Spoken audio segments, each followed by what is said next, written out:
အခန်းတစ်ခန်းထဲမှာအမျိုးသမီးတစ်ယောက်မတက်ရက်နေတယ်။သူ့ရဲ့ရှေ့မှာစပွဲတစ်ခုခင်းထားတယ်။အဲ့ဒီစပွဲပေါ်မှာပစ္စည်းအမျိုးအစား82မျိုးတင်ထားတယ်။တင်ထားတဲ့ပစ္စည်းတွေထဲမှာနှင်းစီပန်းတို့ပြားရည်တို့လိုမျိုးလူကိုတာယာမှုပေးနိုင်တဲ့ပစ္စည်းတွေလည်းပါတယ်။ကတ်ကြီးတို့ဓာတ်တို့လိုမျိုးလူကိုအန္တရာယ်ပေးနိုင်တဲ့နာကျင်မှုပေးနိုင်တဲ့ပစ္စည်းတွေလည်းပါတယ်။အမျိုးသမီးရဲ့နာမည်က Marina Abramovich လို့ခေါ်တယ်။သူ့ရဲ့အခြေရေးအကြောင်းကိုလည်းဒီအကောင့်မှာတင်ပူးပါတယ်။ Marina ကိုအဲ့ဒီရှေ့မှာချထားတဲ့ပစ္စည်း82မျိုးနဲ့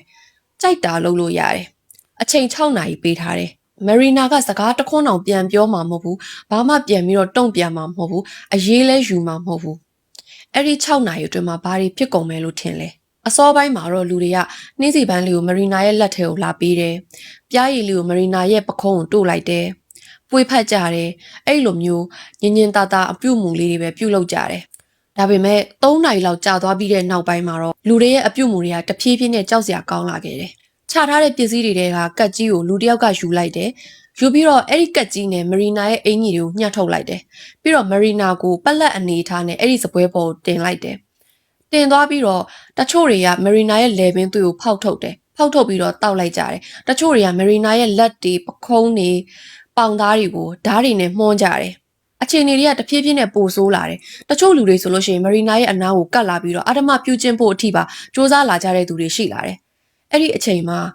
အခန်းထဲမှာရှိနေကြတဲ့သူတွေကနှစ်ဖွဲ့ကွဲသွားတယ်။တစ်ဖွဲ့ကကြတော့ Marina ကိုကာကွယ်ပေးခြင်းတဲ့သူတွေသူတို့တွေက Marina ကိုလှဲချထားတဲ့နေရာကနေပြီးတော့ပြန်ပြီးတော့ဆွဲခေါ်ကြတယ်။ Marina ရဲ့ဘေးနားမှာပတ်လည်ဝင်းရံပြီးတော့မတက်ရက်ပေးနေကြတယ်။အမျိုးသမီးတယောက်ကသူ့ရဲ့ကိုယ်အုံကြီးကိုချွတ်လိုက်ပြီးတော့ Marina ရဲ့ခန္ဓာကိုယ်အရှက်လုံအောင်လို့ပြန်ပြီးတော့ကာကွယ်ပေးလိုက်တယ်။ကာကွယ်ပေးထားရင်းနဲ့တင်းတင်းကြပ်ကြပ်ဖတ်ထားတယ်။ Marina ရဲ့မျက်လုံးထဲမှာလည်းမျက်ရည်ကျလာခဲ့တယ်။သူ့ရဲ့စိတ်ထဲမှာဒီလိုမျိုးအခြေအနေမှာသူ့ကိုကာကွယ်ပေးမဲ့သူတွေရှိမလားလောက်ဘူးလို့ကိုထင်ခဲ့တာဒီ6နာရီအတွင်းမှာသူ့ရဲ့အသက်ကိုပါပေးလိုက်ရနိုင်တယ်လို့ထင်ခဲ့တာဝင်းရံပေးထားတဲ့သူတွေရဲ့အကြော်မှာတော့ Marina ကိုတတ်မဲ့ဖြတ်မဲ့နာကျင်ရအောင်လှုပ်ပစ်မယ်ဆိုပြီးတော့ကျုံးွားပြီးတော့အန်တကြိတ်တဲ့သူတွေကြီးပဲရုံးရင်ဆန်ခတ်နဲ့ပဲ6နာရီအချိန်ကပြည့်သွားပါတော့တယ်